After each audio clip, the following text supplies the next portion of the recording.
He was trembling, not from the biting cold of the rain-soaked alley, but from the terrifying realization that the massive beast bleeding out on the pavement wore a collar emblazoned with the crest of the city's most feared crime syndicate. Saving it might just cost him his life. If you crave heart-pounding romance, gritty action, and emotional twists that linger like an alpha's scent, hit that subscribe button, like this video, and comment below to demand the next episode. Your support fuels the stories you love. Now let's dive in. Viridia didn't care about people like Alan. It was a sprawling neon jungle where strength was the only currency that mattered. Alphas strode the streets with heads held high, their pheromones thick as cigar smoke, parting crowds like ships cutting through oil. Betas scurried in their wake, keeping the city's machinery grinding, and then there were the Omegas. Alan pulled the collar of his threadbare jacket higher, burying his nose in the scratchy fabric. It did little to block the wind's icy bite or the stench of damp concrete and exhaust, but it was a sliver of comfort, something to hold on to in a world that saw him as prey. He kept his eyes fixed on his scuffed sneakers, watching them splash through puddles that mirrored the flickering neon signs above. At 23, he felt smaller than ever. Just 2 more blocks, he whispered, his voice drowned out by the rain's relentless drum. 2 blocks, then heat, then sleep. Alan worked the graveyard shift at a 24-hour laundromat in a lower district, a job that suited him perfectly, requiring almost zero human interaction. Most 3 a.m. patrons were too tired or too shady to talk. They just wanted clean clothes and to be left alone. That's how Alan liked it.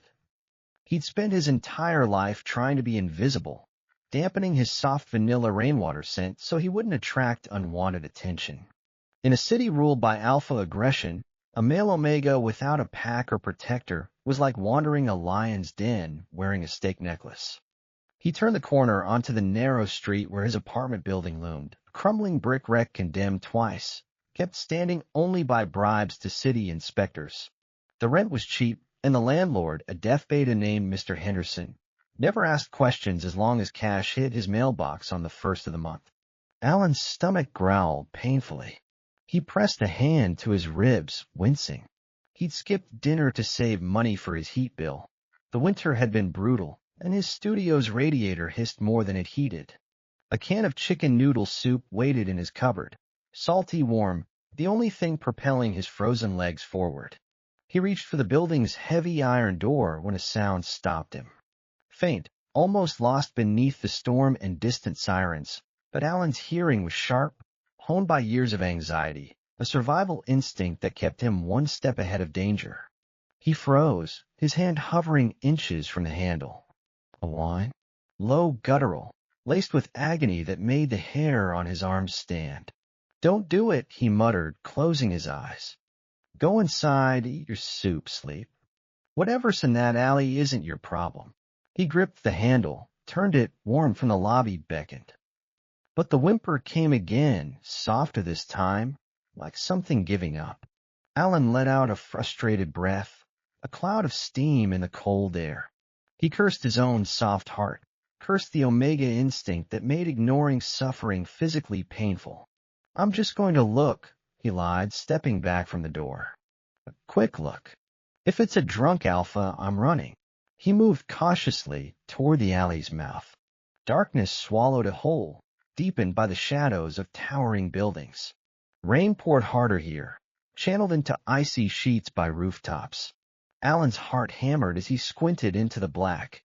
At first, only overflowing dumpsters and soggy cardboard. Then lightning flashed, and he gasped. Lying in a pool of dark, oily liquid that wasn't water was a monster. It was a dog, but calling it that felt like an insult. Over 100 pounds of solid muscle, a cane corso with a coat as black as the void. Even broken and bleeding, it looked terrifying, jaws parted to reveal teeth that could snap a wrist like a twig. Alan's first instinct was to run. This was the kind of animal that guarded drug dens and illegal fight clubs, a predator trained to kill. But the dog didn't growl, didn't lunge. It just lifted its blocky head a fraction, amber eyes locking onto his. They weren't filled with rage. They were warm, intelligent, swimming with fear. Alan took a hesitant step forward, his sneakers squelching in the mud. "Hey," he whispered, his voice trembling. You okay?" The dog let out a shuddering breath, its ribcage heaving. Alan moved closer, and his stomach dropped. A deep, jagged gash ran along its flank, soaking its fur with blood, knife wound, maybe a gunshot graze. The blood pooled rapidly, mixing with rainwater and draining toward a sewer grate. "Oh God," Alan breathed, clapping a hand over his mouth. "You're hurt bad." He dropped to his knees, ignoring the filth soaking through his jeans. The dog flinched, a low rumble starting in its chest, but it was too weak to act. "Shush, shush. I'm not going to hurt you," Alan cooed, forcing his pheromones to settle into a calm, submissive hum. He projected safety, vulnerability. "I am small. I am not a threat." The rumble died down. The dog let out a weary sigh. Alan held out his hand, letting it sniff his fingers, dry, hot, feverish. "I can't leave you here," he said, tears pricking his eyes. "You'll die tonight." His gaze fell to the collar, thick black leather studded with silver, a heavy tag hanging from it. He tilted it toward the faint streetlight. No name, no number, just an engraving, a serpent coiled around a dagger. Alan's blood ran cold. He knew that symbol. Everyone in the lower district did. It was the crest of the Moretti family, the rulers of Iridia's underworld, the ones you didn't look at, didn't speak to, didn't even breathe near. This wasn't a stray. This was Don Dante Moretti's dog. "If they find me with you," Alan swallowed hard, "they'll think I did this. They'll kill me." Panic rose in his throat. He should stand up, walk away, pretend he'd never seen this. The Morettis didn't do mercy. Possession was theft, and this dog was their property. But then the dog whined again, nuzzling his hand with its blood-stained snout. Alan looked into those amber eyes and knew he was doomed. "Okay," he whispered, terror making his voice shake. "Okay, big guy. We have to go. Now." Getting the dog up was a nightmare. Alan was slender, barely 5'7", built for agility, not strength. The dog was dead weight. "Come on," he grunted, wrapping his arms around its chest. "You have to help me. Please stand." The dog seemed to understand. It scrabbled its paws against the slick pavement, groaning in pain. Alan heaved, his boots slipping, his back screaming in protest. With a gargantuan effort, they got the dog upright. It leaned heavily against him, nearly crushing him into the brick wall. One step, Alan panted, sweat mixing with rain on his face. Just one step. The 50-foot journey to the building's door felt like miles. Every step left a trail of red droplets. Alan checked over his shoulder every few seconds, expecting black SUVs to screech around a corner, expecting a bullet in his back. They made it to the lobby, empty, thank God, and stumbled into the elevator. Alan hit the third-floor button with his elbow as the doors slid shut, enclosing them in buzzing fluorescent light. He slumped against the metal wall, sliding down to sit next to the beast. The dog laid its head on his thigh, closing its eyes. "What have I done?" Alan whispered, staring at the Moretti crest. "What have I done?" Meanwhile, in the penthouse of Obsidian Tower, a crystal glass shattered against the wall, sending shards raining onto the Persian rug. Dante Moretti stood by the floor-to-ceiling windows, his chest heaving, his silhouette framed by the lightning storm outside. He was a man carved from marble and violence, 6'4", shoulders straining the fabric of his bespoke suit, hair as dark as pitch slicked back to reveal a face that was devastatingly handsome and utterly terrifying. The room behind him was silent. 5 of his most lethal lieutenants stood with heads bowed, terrified to make a sound. The scent of Dante's pheromones, burnt cedar, gunpowder, and suffocating alpha rage, filled the air so thickly it was hard to breathe. "Say that again," Dante said, his voice dangerously low, a rumble that vibrated through the floorboards. We lost the signal boss," stammered Marcus, the head of security, a burly beta with a scar splitting his eyebrow. "The ambush, they used a jammer. By the time we cleared the shooters, Titan was gone. The tracker on his collar is offline." Dante turned slowly. His eyes were steel gray, cold enough to cut. You lost my dog. It wasn't a question. It was a death sentence. Titan wasn't just a dog. He was Dante's shadow, the only living thing in this godforsaken city he trusted. He'd raised Titan from a pup, bottle-fed him when his mother rejected him. Titan had taken a bullet for him once, slept at the foot of his bed every night. He was family. He's wounded, boss, Marcus continued, his voice shaking. We found blood at the scene. A lot of it. Dante closed his eyes for a split second, a flash of genuine pain crossing his stoic features. Titan, out there alone, bleeding in the cold. The rage returned hotter than before. He opened his eyes, and his lieutenants flinched. Tear this city apart, Dante commanded. Every alley, every shelter, every vet clinic. If someone has him, if someone hurt him, he walked to his desk, picking up a heavy gold lighter, flipping it open and shut with a metallic clink. If he's not back in this tower by sunrise, I will burn Viridia to the ground until I find him. Yes, boss. The men scrambled out, eager to escape his suffocating anger. Dante turned back to the window, staring down at the millions of lights below. Somewhere in the rain, his best friend was dying. Hold on, Titan, he whispered to the glass. I'm coming. In apartment 3B, Alan had turned his tiny bathroom into a triage center. He laid down all his old towels on the tiled floor. Titan, he didn't know the dog's name, so he called him Big Guy, lay on them, breathing shallowly. Alan had raided his meager first aid kit, hydrogen peroxide, antibiotic ointment, a roll of gauze he'd stolen from work months ago. It wasn't enough. Not even close. This is going to sting, he murmured, soaking a washcloth in warm water. I'm so sorry. He dabbed gently at the wound. It was clean, thank God, but deep needing stitches he couldn't give. I need super glue, he realized, recalling a YouTube video he'd watched once for emergencies. He scrambled to his kitchen junk drawer, digging frantically until his fingers closed around a small tube of crazy glue. Okay, this is insane, he muttered, his hand shaking so hard he almost dropped it. He cleaned the wound again, and Titan whined, his leg twitching, but he let Alan work. The trust was heartbreaking. This animal, in agony, letting a stranger touch his most vulnerable spot. Alan pinched the edges of the skin together, his brow furrowed in concentration. He applied the glue, holding it shut for 30 seconds. It held. The bleeding stopped. He slumped back against the bathtub, exhaling a breath he'd been holding for an hour. Exhaustion hit him, lightheadedness from adrenaline crashing. There, he whispered, stroking Titan's velvet soft ears. That's the best I can do. Titan lifted his head, looked at him for a long moment, then leaned forward and licked Alan's cheek, one long, rough, sloppy swipe. Alan let out a wet laugh, tears spilling over. You're welcome. Next problem, food. Alan opened his fridge, half a carton of almond milk, a jar of pickles, 2 eggs. Cupboard, his can of soup, stale crackers, and a can of tuna he'd been saving for a special occasion. Sad, really. Dogs can eat tuna, right? He asked the empty room.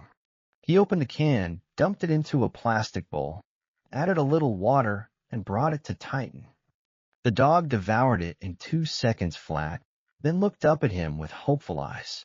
That's all I have, Alan said apologetically. I'm sorry. I get paid on Friday. I'll buy you a steak then. If we're both still alive. Reality crashed back. He had a Mafia boss's dog in his bathroom. He debated calling the police, taking Titan to a vet, but a vet would scan his chip, call them Moretus, and they'd see an Omega with their property. To them, that was theft. Kidnapping. There was no winning. I just have to hide you, Alan decided. Until you can walk. Then I'll let you go. You can find your way home. It was a terrible plan, but it was the only one. He went back to the bathroom. Titan was trying to stand. No, stay down, Alan said softly, but the dog hobbled out into the main room, claws clicking on the cheap laminate. He walked in a circle 3 times, then collapsed onto Alan's lumpy futon, his only piece of furniture besides a folding chair.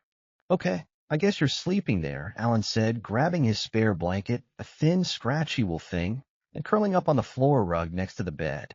It was freezing, but he draped his duvet over Titan. "Good night, big guy." The dog shifted, nudging his shoulder with his nose. He whined until Alan moved closer.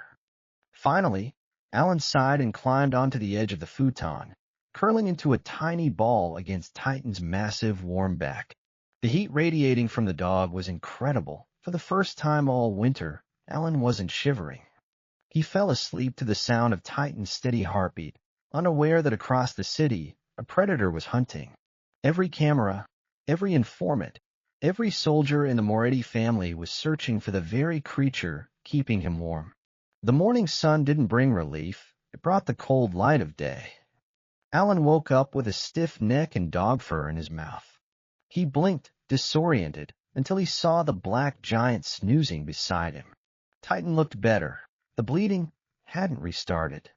Alan checked his cracked phone. 7 a.m. He needed real dog food, more bandages, maybe painkillers safe for dogs. He counted the crumpled bills in his wallet. $22. It had to last 4 days. "I can do this," he muttered. "I'll just skip meals." He put on his coat, patted Titan's head. "Stay here. Don't bark. Don't answer the door. I'll be right back." Titan thumped his tail once. Alan locked the door, all 3 deadbolts, and hurried down the stairs. The storm had passed, leaving the city gray and damp. He walked briskly to the corner bodega, scanning the shelves for the cheapest dog kibble. That's when he heard it, the idle of a heavy engine. He froze. Through the shop window, a black SUV rolled slowly down the street, tinted, sleek, terrifyingly out of place in the lower district. It slowed to a crawl in front of his apartment building. Alan's heart stopped. A window rolled down. A man in a dark suit leaned out, scanning the building, holding a device, a tracker. Alan ducked behind a display of potato chips, his breath coming in panicked gasps. They know. How do they know? The tracker on the collar. He thought it was broken, but maybe it still had a faint signal. He watched in horror as the SUV stopped. 2 men got out, huge, wearing long coats that definitely concealed weapons. They walked up to his building's door, pulled out a crowbar. Alan was trapped, clutching a bag of generic dog food, watching them break into his sanctuary. He could hide, survive, or run back, intervene, and die. He thought of Titan's warm back, the way he'd licked his tears. Alan didn't think. He dropped the dog food and bolted out of the store. "Hey," the shopkeeper yelled. Alan didn't stop. He ran across the street, not towards safety, but straight toward the wolves. Alan's lungs burned, screaming for air he couldn't catch, but he didn't stop. He tore across the street, ignoring a taxi's blare and a delivery truck's screech as it swerved to miss him. The rain had started again, a cold drizzle that slicked the pavement, but his world had narrowed to one thing, the open door of his apartment building. They were inside. The wolves were in his den. He burst into the lobby, his sneakers slipping on the wet tile, and nearly collided with the wall. The elevator was open, but he didn't wait. He took the stairs 2 at a time, his heart hammering so loud it drowned out his footsteps. Please don't hurt him. Please don't shoot him. When he reached the 3rd floor, the air hit him, thick with alpha aggression, sharp as ozone before a storm, mixed with the musk of intruders. It triggered every biological alarm in his omega system, screaming flee, hide, submit. He swallowed bile and turned the corner. His apartment door wasn't just open. It hung off its hinges, splintered were protruding like broken teeth. No, Alan gasped, rushing inside. The scene froze him. 2 massive men in tactical gear stood in the center of his tiny living room, one holding a tranquilizer rifle, the other a heavy catch-pole for dangerous animals. And there, backed into a corner on his futon, was Titan. The dog looked demonic. Despite his injury, he pulled himself up, Lips peeled back to reveal glistening fangs, a low growl vibrating from his chest that shook the floorboards. He was ready to kill or die trying, but his back leg trembled, and Alan's makeshift bandage was spotted with fresh blood. The man with the rifle raised it, aiming for Titan's flank. "Don't!" Alan screamed, the sound tearing out of him. He didn't think about the weapon, about the fact these men were professional killers. He just threw himself across the room, sliding to his knees, placing his small, slender body between the gun and the snarling dog. He threw his arms out wide, shielding Titan with his own flesh and bone. "Don't shoot him," he begged, tears streaming down his face, mixing with rainwater. "He's hurt. Can't you see he's hurt?" The room went silent. The man with the rifle blinked, stunned, lowering the weapon slightly. He looked from the trembling boy on the floor to the massive cane Corso behind him. "What the hell?" muttered the second man, his voice muffled by a tactical mask. Titan, who'd been ready to rip throats out a second ago, stopped growling. He didn't snap at Alan. Instead, he lowered his head, pressing his wet nose against the back of Alan's neck, letting out a soft, confused whine, as if asking, "Why are you here?" "It's not safe. He's protecting the kid," the first man said, disbelief thick in his voice. He tapped his earpiece. "Marcus, you need to see this." The third man walked in. Marcus, the one Alan had seen in the SUV. Older, with a scar through his eyebrow, eyes that had seen too much. He stepped over the broken door, looked down at the tableau, a trembling, impoverished Omega on his knees, shielding the city's most dangerous dog with his life. Marcus sniffed the air, frowning. "Vanilla and rainwater," he muttered. Then he looked at the dog. Tighten down. Titan stiffened but didn't obey. He pressed his side firmly against Alan, a wall of hot muscle and fur. Marcus raised an eyebrow. "Well, I'll be damned. The dog likes you." Alan was shaking so hard his teeth chattered. "Please," he whispered, looking up at Marcus. "I didn't steal him. I found him in the alley. I just glued his leg. Fed him tuna. Please don't kill me." Marcus's eyes narrowed as he scanned the room. Empty tuna can on the floor, tube of crazy glue on the bathroom sink, thin wool blanket draped over the futon. "You glued him." "I didn't have stitches," Alan stammered. "I didn't want him to bleed out." Marcus tapped his earpiece again. "Boss, we have him. He's alive, but the situation's complicated. We have a civilian, an Omega. The dog's attached. Won't let us near him without the kid." He looked at Alan. "Get up." Alan scrambled to his feet, legs like jelly. Titan immediately moved to support him, leaning his heavy shoulder against Alan's thigh. "Grab the dog," the man with the catchpole said, stepping forward. Titan roared, a sound so loud it rattled the windows, and snapped his jaws inches from the man's hand. The man jumped back, cursing. "He's not going to let you take him," Alan said, his voice small. "He's scared." Marcus sighed, checking his watch. "We don't have time for this. Dante's tearing the city apart. Kid, put the leash on him." He tossed a heavy leather lead onto the floor. Alan looked at it, then at Titan. "It's okay, big guy," he whispered, trembling as he picked up the clasp. "Go with them. They're your family." Titan didn't move toward Marcus. He stayed glued to Alan. "You don't get it," Marcus said, his voice dropping an octave. "You're coming too." Alan's blood ran cold. "What? No, I can't. I have work tonight." "I didn't do anything." "The dog won't walk without you," Marcus stated flatly. "And I'm not telling Dante Moretti I had to tranquilize his best friend because a stray Omega wouldn't get in the car. Move it." It wasn't a request. It was an order backed by the weight of the entire criminal underworld. Alan clipped the leash to Titan's collar. "Come on," he whispered, fighting the urge to vomit. "We have to go." Titan hesitated, then followed as Alan moved toward the door. They walked out in a strange procession, 3 armed mercenaries, 1 limping monster, and a boy in a hoodie who looked like he was walking to his execution. The ride in the SUV was suffocating. Alan was squeezed between Titan and a guard, the leather seats softer than his bed, the car warmer than his apartment, but he couldn't stop shivering. Titan lay across his lap, his heavy head resting on Alan's knees, drooling slightly onto his jeans. Alan buried one hand in the dog's thick fur, grounding himself. It was the only thing keeping him from hyperventilating. "Where are we going?" he asked, his voice barely audible. "Obsidian Tower," the guard grunted, not looking up from his phone. Alan closed his eyes. Obsidian Tower, the tallest building in Viridia, the Moretti family's fortress. People went in and didn't come out. Rumors said the basement was a dungeon, that Dante fed traitors to his dogs. "I fed his dog tuna," Alan thought hysterically. "Is that a crime?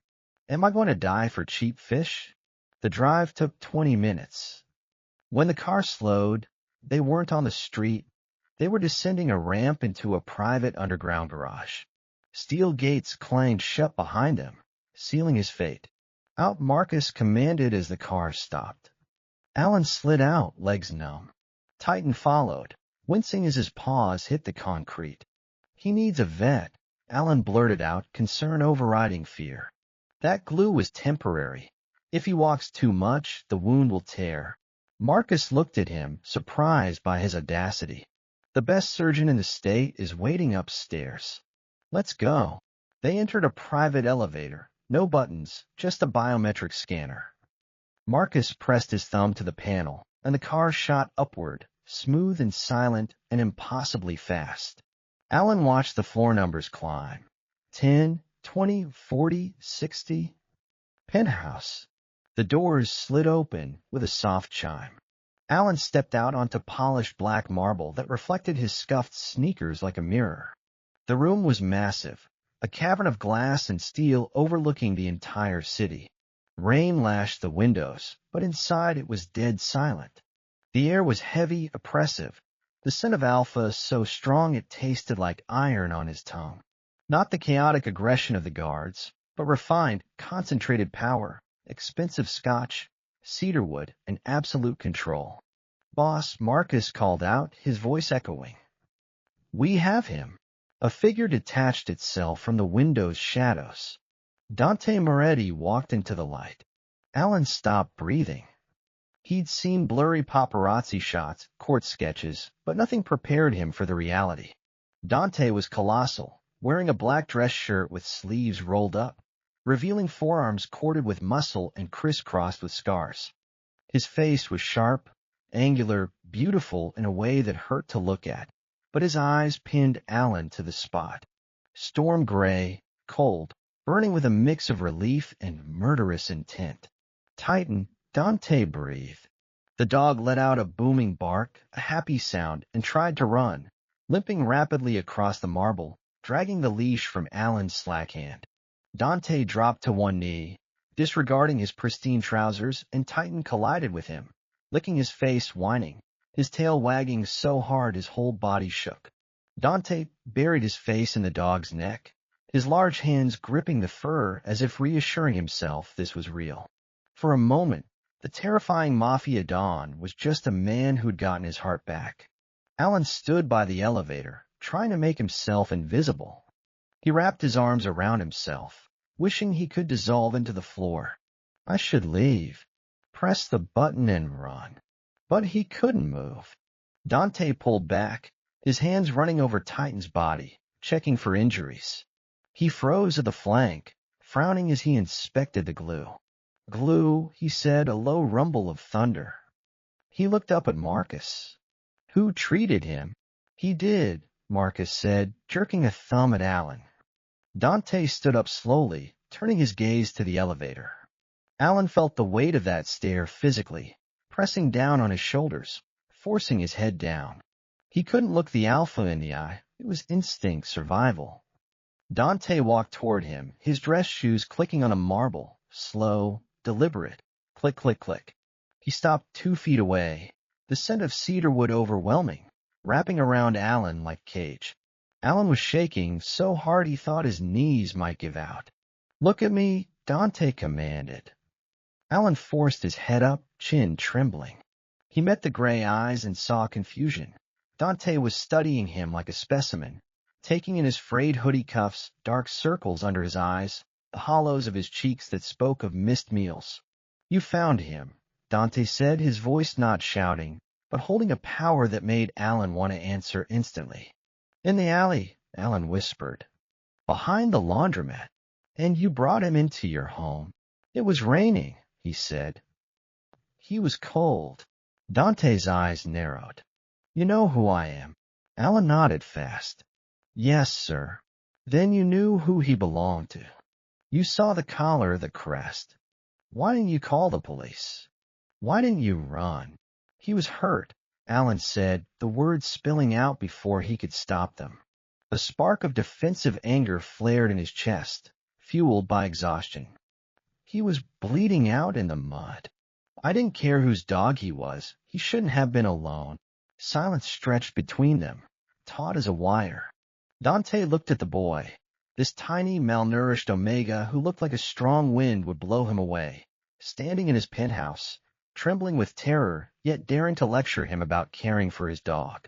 Dante's gaze flicked to the table near the entrance, where Marcus had placed the contents of Alan's pockets during a pat-down, a wallet, keys, a bodega receipt.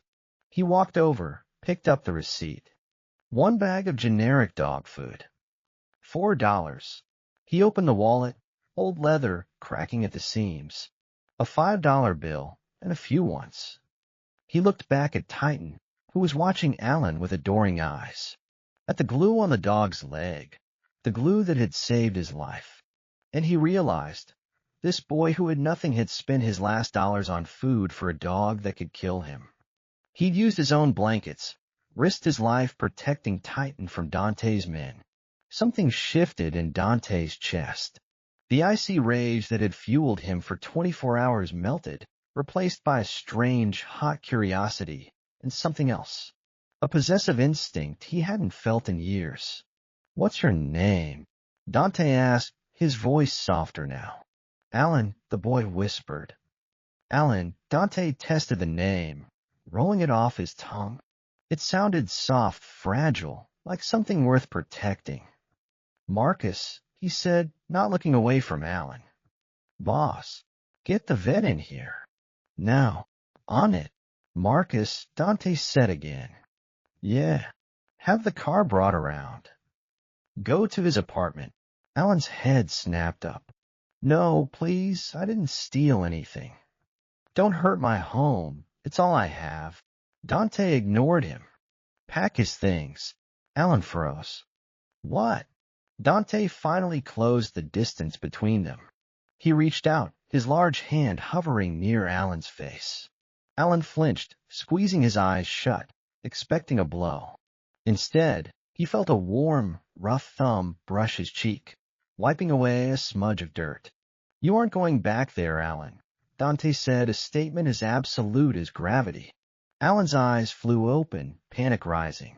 "What? Am I a prisoner?" Dante looked at Titan, who'd limped over to stand beside Alan, refusing to leave his side. "Titan has chosen you," he said, his gaze returning to Alan's face, intense and unyielding. "He trusts you. And until he's fully healed, he won't let you out of his sight." Dante leaned down, his lips brushing Alan's ear, his voice dropping to a whisper that sent shivers down Alan's spine. "And besides," the Alpha murmured, "I owe you a debt. And the Moretti family always pays its debts." He straightened, looking at his guards. "Set up the guest suite next to mine. The boy stays." Alan felt the room spin. Exhaustion and adrenaline crash hit him, and the last thing he saw before darkness took him was Dante's arm shooting out to catch him, pulling him against a chest as solid as a stone wall. The world blurred into soft warmth and the low thrum of expensive air conditioning before Alan could even register what's happening. His knees buckled the second Dante's arm locked around his waist, strong, unyielding, holding him up like he weighed nothing more than a feather. The scent of burnt cedar and refined alpha pheromones wrapped around him instantly, thick enough to cloud his already fogged mind, calming his racing omega instincts even as a faint, fluttering panic lingered deep in his bones. Dante didn't hesitate. He lifted Alan fully into his arms, one arm curled beneath the boy's knees, the other supporting his slender back, carrying him like something precious, something fragile that might shatter if handled too roughly. Alan's head lolled against Dante's broad chest, his eyes half-lidded, breath coming in shallow little gasps. He could hear the steady, powerful thud of the alpha's heartbeat beneath his ear, slow and dominant, a rhythmic cadence that quieted the storm inside his head. Titan limped along beside them, his amber eyes never leaving Alan's figure, his tail swaying weakly with quiet relief. The massive cane Corso stayed glued right at Dante's heel, as if understanding perfectly that Alan was now under the Don's protection, and that no harm would ever come to him again, not while either of them was breathing. Marcus and the other guards fell back respectfully, heads bowed, not daring to speak a single word. They'd seen Dante Moretti cold, ruthless, unforgiving. They'd watched him order men to their deaths without a flicker of emotion, burn down rival territories, crush anyone who dared cross his path. But none of them had ever seen him carry a stranger like this, gentle, deliberate, every movement careful not to jostle the unconscious Omega in his hold. It was unheard of, unnatural. An impoverished, lonely male Omega from the lower district, with nothing to his name but a threadbare jacket and a heart too soft for this cruel city, had somehow wormed his way into the Don's world, and into Titan's unshakable loyalty. And Dante Moretti, the most feared alpha in Viridia, wasn't pushing him away. He was pulling him close, tucking him into his world like he belonged there all along. Dante walked down the long marble hallway of the penthouse suite, floor-to-ceiling windows lining one side, overlooking the endless sprawl of the city below. The rain still lashed against the glass, streaking the dark panes with silver trails, casting the entire hallway in a muted, moody gray light. Luxury surrounded them everywhere. Polished darkwood trim, expensive abstract artwork hanging on the walls, soft cream carpet that muffled every footstep, crystal chandeliers glowing with warm, dim light. It was a world miles away from Alan's tiny, run-down apartment in the lower district. A world he'd never imagined stepping foot in, let alone being carried through like an honored guest. Dante stopped in front of a set of double oak doors, pushing them open with his shoulder without setting Alan down. Inside was the guest suite, spacious, elegant, far larger than Alan's entire studio apartment combined. A king-size bed with soft linen sheets sat center against the wall, plush throw pillows arranged neatly at the head. There was a sitting area with a velvet sofa and armchairs, a sleek modern dresser, a full-length mirror, and an attached bathroom with marble countertops and a walk-in shower fit for royalty. He crossed the room slowly, lowering Alan gently onto the mattress, careful to lay him back against the soft pillows so his head rested comfortably. Alan stirred slightly, a quiet, sleepy whimper slipping past his lips, his fingers twitching faintly as if reaching for something familiar. Dante's gaze lingered on his face, sharp gray eyes drinking in every small detail. The faint smudges of dirt still dusting his pale cheeks, the dark circles beneath his closed eyes from endless nights of restless sleep, the soft curve of his parted lips, the delicate line of his jaw. He was thin, too thin, his collarbones prominent beneath his worn hoodie, his frame slight and fragile, the very picture of an Omega who'd spent his whole life struggling to survive alone in a world built for dominant alphas. Dante's chest tightened with a strange, unfamiliar emotion he couldn't quite name. It wasn't just gratitude for saving Titan. It was something deeper, sharper, a raw, possessive pull that coiled tight in his gut the second he laid eyes on the boy. This quiet, kind-hearted Omega who'd spent his last $5 to feed a wounded stranger dog, who'd risked his own life to shield Titan from armed men, who'd cared more about a broken animal's pain than his own safety. No one had ever cared about anything that deeply, not in Dante's world. Everyone was greedy, selfish, out for their own gain. But Alan, he was different. Pure, unguarded, good in a way that felt almost foreign to the ruthless Mafia Don. And now that Dante had found him, now that Titan had bonded to him, he wasn't letting him go. Not ever. Titan limped into the guest suite right behind Dante, padding slowly over to the side of the bed. He nuzzled Alan's hand gently with his wet snout, letting out a soft, quiet whine when Alan didn't stir. Then the massive dog lowered himself to the carpet beside the bed, settling down with a quiet huff, his head resting on his paws, amber eyes fixed firmly on Alan's sleeping form. He wasn't leaving. Not for a second.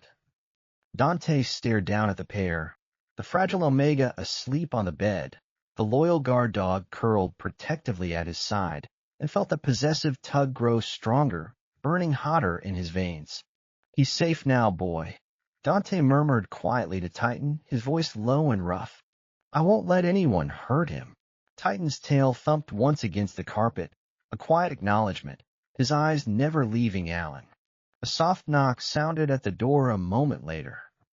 "Come in," Dante called, his tone slipping back into the cold, authoritative edge he always used with his men. The door opened, and a middle-aged man in a crisp medical uniform stepped inside. Dr. Hale, the Moretti family's personal physician, one of the most skilled animal and human medicine practitioners in the entire city. He carried a large medical bag in one hand, his expression calm and professional, unfazed by the sight of the dawn standing over a sleeping Omega and a wounded cane Corso. "Sir," Dr. Hale greeted with a respectful nod. "I'm ready to examine Titan and tend to his wounds immediately." "Start with him." Dante nodded toward the dog beside the bed. "Be gentle. He's protective of the boy." "I'll be careful," Dr. Hale assured him, stepping slowly toward Titan, moving at a calm, unthreatening pace so he wouldn't startle the massive dog. Titan lifted his head, a low, rumbling growl forming in his chest as the doctor approached, but he didn't rise to his feet. His gaze flicked between Dr. Hale and Alan, as if weighing whether the man posed a threat to the sleeping Omega he'd sworn to protect. "Easy, Titan," Dante said firmly, his voice steady and commanding. "He's here to help. Let him treat you." The dog hesitated for a long moment, then slowly lowered his head back onto his paws, allowing Dr. Hale to kneel beside him and begin examining the jagged wound along his flank. The doctor worked methodically, cleaning the makeshift super glue seal Alan had applied, checking the depth of the gash, assessing for infection, his movements precise and practiced. Dante turned his attention back to Alan, leaning down to brush a stray lock of soft hair away from the boy's forehead. His skin was warm, slightly flushed from exhaustion, his breathing slow and even as he slept. Dante's fingers lingered for a second longer than they should have, lingering over the soft curve of Alan's cheek, before he pulled his hand back, forcing himself to step away. He couldn't afford to get distracted. Not now. Not when rivals lurked in the shadows, waiting for any weakness to strike. Not when he'd suddenly found himself fixated on a quiet Omega who'd stumbled into his life by pure chance. But try as he might, he couldn't look away. "Sir." Marcus appeared in the doorway a minute later, his voice quiet so he wouldn't wake Alan. "I've sent men to his apartment to pack his belongings. It's little more than a few clothes, old blanket, some basic kitchen things. Should have everything brought over within the hour. Leave the old stuff in a guest storage room," Dante ordered without hesitation. "Buy him everything new. Wardrobe, toiletries, bedding, anything he could need. The best of everything. No cheap scraps, no second-hand garbage. I want him wanting for nothing while he's here." Marcus blinked in quiet surprise, but nodded instantly. "Understood, boss. I'll have the personal shopper sent over immediately to arrange everything." Dante's gaze didn't leave Alan's sleeping face. "Have the kitchen prepare a light meal, something warm, easy on the stomach. Soup, bread, fresh fruit. Enough for two. And make sure there's plenty of premium dog food, fresh water, and soft bedding set up for Titan right here in this suite. He's not leaving the boy's side anytime soon. Right away." Marcus bowed his head and retreated silently, closing the door softly behind him. Dr. Hale finished cleaning Titan's wound a short while later, preparing sterile stitches and antibiotic ointment to properly close the gash that Alan had temporarily saved with nothing but cheap super glue and a kind heart. "The wound is deep but clean, sir," Dr. Hale reported quietly as he worked. No major artery damage, no internal bleeding. The young man's makeshift fix held perfectly, stopped the bleeding long enough to keep Titan from losing too much blood out in the rain. Another hour out in that alley, and he would have slipped into shock. Dante's jaw tightened slightly. He'd known Alan had saved Titan, but hearing it confirmed out loud twisted something in his chest. This boy with barely $5 to his name had given up his last bit of spare cash, risked his safety, and used whatever meager supplies he had to save a dog that belonged to one of the most dangerous men in the city. He owed Alan more than just a debt. He owed him his best friend's life. Will he make a full recovery? Dante asked, his tone sharp with quiet concern. Absolutely, Dr. Hale nodded, stitching the wound closed with neat, precise movements. A week of rest, antibiotics, limited activity, and he'll be good as new. He's strong, healthy. This injury won't slow him down for long. Though it's clear he's grown extremely attached to the young Omega already. He won't want to leave his side while he heals. I don't intend to separate them, Dante said firmly.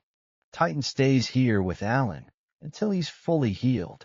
And after that, he stays close regardless. Dr. Hale glanced up at Dante, catching the quiet resolve in his gray eyes, and said nothing more. He simply finished bandaging Titan's flank, administering a long-lasting antibiotic shot and a mild painkiller to ease the dog's discomfort, then packed up his medical supplies. I'll check back tomorrow to change the bandages and monitor his healing, Dr. Hale said, slinging his bag over his shoulder. I'll also leave pain medication and antibiotics for Titan, clearly labeled with dosage instructions. Thank you, Dante nodded. Send the bill to my account. And if anyone asks who treated him, say nothing. This stays quiet. Of course, sir. Dr. Hale gave a respectful nod and slipped out of the room silently, leaving Dante alone with the sleeping Alan and the resting Titan. The room fell into quiet stillness, save for the soft patter of rain against the window and Titan's slow, steady breathing. Dante pulled an armchair beside the bed, sitting down slowly, his gaze fixed unwaveringly on Alan's sleeping form. He had no intention of leaving the boy alone while he was vulnerable and unconscious.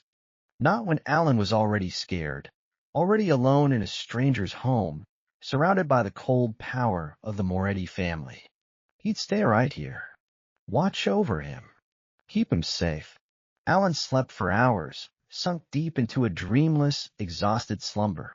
When he finally stirred awake, the first thing he registered was soft linen beneath him, the warm scent of clean cotton and expensive wood, and the heavy, familiar weight of Titan's head resting lightly on his calf through the thin blanket.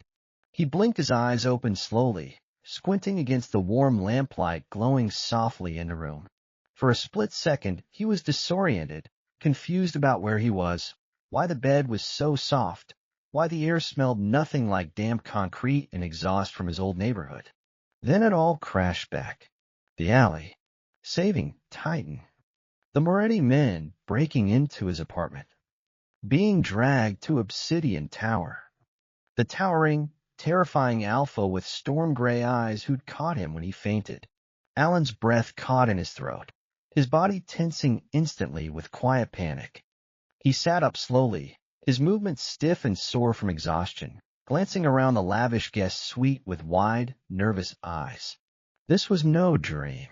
He was really here, trapped in the Mafia Don's penthouse, alone except for Titan and the man sitting quietly in the armchair beside his bed. Dante hadn't moved an inch. He sat there perfectly still, his long legs stretched out in front of him, one ankle crossed over the other, his gaze calm and steady as it locked onto Alan's wide, startled eyes. There was no anger in his expression, no intimidation, just a quiet, unreadable intensity that made Alan's heart race all over again. "You're awake," Dante said, his voice low and calm, not harsh, not commanding, just quiet enough not to startle him. Alan froze, his fingers twisting nervously in the sheets. He didn't know what to say, didn't know how to act. Should he apologize? Beg to be let go? Thank him? His mind raced with 1,000 jumbled thoughts, none of them forming into coherent words. Titan lifted his head the second Alan sat up, letting out a soft, happy whine, his tail thumping gently against the carpet. He struggled to his feet carefully, mindful of his bandaged flank, and padded over to the side of the bed, nuzzling Alan's hand affectionately with his snout. The familiar warmth of the dog's presence calmed Alan slightly. He rested his hand gently on Titan's thick black fur, stroking it softly, drawing a small sense of comfort from the massive animal that had become his only anchor in this terrifying new world. How long was I asleep? Alan finally managed to whisper, his voice hoarse and weak from disuse. Nearly 4 hours, Dante replied, leaning forward slightly in the chair, his gray eyes never leaving Alan's face. You were exhausted. Your body crashed from adrenaline and missed meals. Alan's cheeks flushed faintly with embarrassment. He knew he looked a mess thin, tired, wearing his ratty old hoodie in the middle of this luxury penthouse, completely out of place. I need to go back, Alan said quietly, his voice small but firm.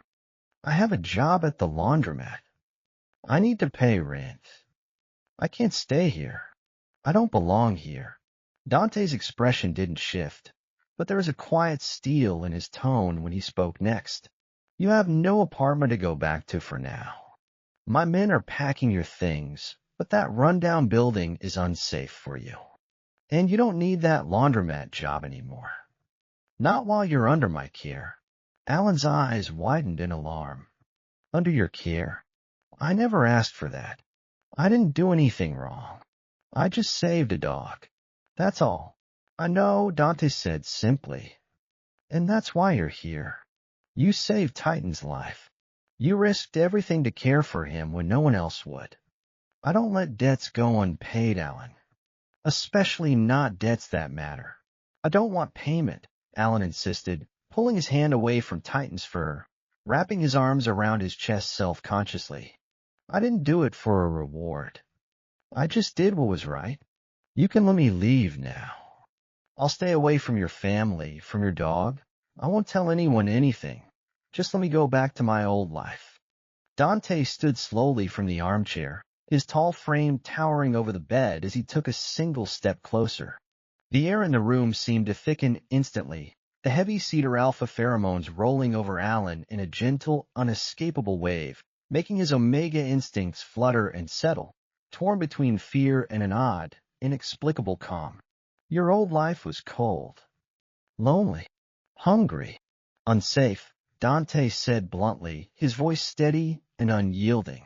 You scraped by on barely enough money to eat, lived in a building that could collapse at any moment, worked a dead-end job just to survive. You had no one. Nothing. He paused, his gaze locking deep into Alan's eyes. Here, you have a safe place to stay. Warm food every day. A roof that doesn't leak. No one will ever hurt you ever again. You have Titan, who's already bonded to you more than he's bonded to most people in his life. And you have me to protect you. Alan's throat tightened. He hated how true Dante's words were. His old life was miserable, lonely, endless struggle. But it was his. It was familiar. He didn't want to be indebted to a mafia boss. Didn't want to be trapped in a world of crime and power and danger. I don't need protection, Alan mumbled, staring down at his lap. I've survived on my own this long. I can keep doing it. You shouldn't have to, Dante said quietly, his tone softening almost imperceptibly. No Omega should have to live alone, starving and scared, in the lower district. Not when I can give you everything you've ever lacked. Before Alan could argue further, a soft knock came at the door, and a maid entered quietly, carrying a silver tray stacked with a bowl of warm soup, fresh crusty bread, sliced seasonal fruit, and a glass of cold water. She set the tray down gently on the nightstand beside the bed, gave a quiet, respectful curtsy, and retreated without a single word. Eat, Dante ordered gently, nodding toward the tray. You haven't had a proper meal in days. The soup is vegetable and chicken, light, easy on your stomach. No one will bother you while you eat. I'll stay right here. Alan stared at the warm food, his stomach growling loudly despite his nervousness. The smell alone made his mouth water, rich, savory, nothing like the cheap canned soup he survived on at home. He hesitated for a long moment, then slowly reached for the bowl, picking up the spoon and taking a small, tentative bite. The warmth spread instantly through his chest, soothing his empty stomach, calming his frayed nerves. It was delicious, homemade, full of flavor he'd never tasted before. He ate slowly, quietly, aware of Dante's gaze fixed on him the entire time, yet not daring to meet his eyes. Titan settled down beside the bed again, watching Alan eat with quiet, content amber eyes, as if happy just to be near him. When Alan finished the soup and a piece of bread, he set the spoon down quietly, his fingers fidgeting in his lap again. "Thank you," he whispered awkwardly. Dante gave a small, faint nod. "Rest a little longer. My men have gone through your old apartment and brought over your things, but I've arranged new clothes, toiletries, and everything else you'll need. A private bathroom is attached to this suite. You can shower, change, relax. No one will disturb you." Alan bit his lower lip, conflict swirling in his chest. Part of him wanted to run, to escape back to his lonely little life where he was free, even if he was miserable. But another part of him was tired of being cold, tired of being hungry, tired of being invisible and alone, tired of fighting just to get through each day. And Titan, the massive dog, trusted him, needed him. Leaving now would break the poor animal's heart, especially while he was still injured and healing. Can I stay just until Titan is fully healed?" Alan asked quietly, finally lifting his eyes to meet Dante's storm-gray gaze. "Once he's better, once he can go back to living with you normally, then I'll leave. I won't stay longer than that." A faint, almost imperceptible smirk tugged at the corner of Dante's lips. He knew better. He could see the way Titan clung to Alan, the way Alan already softened at the dog's presence, the quiet loneliness hidden behind his nervous eyes. Once Alan settled here, once he grew used to safety and warmth, and having someone care about him, he wouldn't want to leave. And Dante would never let him leave anyway. "Agreed," Dante said smoothly, pretending to concede. "You stay until Titan is fully healed. After that, we'll talk about what comes next." Alan relaxed slightly, relieved by the small compromise. He could handle staying a week or two, just until the dog recovered. Then he'd leave, go back to his quiet life, and pretend this whole strange encounter never happened. He had no idea how completely his life was about to change. No idea how obsessed the ruthless Mafia Don was already becoming with him, how deep the bond between him and Titan would grow, how quickly the lines between gratitude, protection, and dangerous, all-consuming obsession would blur beyond repair. Days slipped by in a quiet, gentle rhythm inside Obsidian Tower. Alan settled into the guest suite easily, falling into a calm routine he'd never known before. He woke up each morning to Titan curled beside his bed, ate warm, delicious meals prepared by the tower's private chef, spent his days sitting by the large floor-to-ceiling window reading, petting Titan, or simply watching the rain roll over the city skyline. Dr. Hale visited every day to change Titan's bandages, check his healing progress, and administer medication. The dog recovered quickly, his strength returning day by day, the wound closing cleanly with no sign of infection. And every single moment, Titan stayed glued to Alan's side, following him around the suite, laying beside him while he read, sleeping at the foot of his bed every night, his loyalty unshakable. Dante was a constant, quiet presence too. He didn't crowd Alan, didn't pressure him, didn't demand anything from him. But he was always there, stopping by the suite each morning to check on Titan and Alan, sitting in the armchair by the window to work through paperwork while Alan relaxed nearby, joining him for dinner some evenings in the penthouse's grand dining room, quiet and reserved, never pushing conversation but always willing to listen if Alan chose to speak. Slowly, Alan's fear faded into quiet comfort. He learned Dante wasn't just the cold, ruthless Mafia Don the rumors painted him to be. He was quiet, disciplined, fiercely loyal to those he cared about. Titan first, then slowly, inevitably, Alan himself. He was patient with Alan's nervousness, respectful of his quiet nature, never pushing him to talk or open up before he was ready. He also showered Alan with quiet, unspoken kindness. New clothes arrived daily.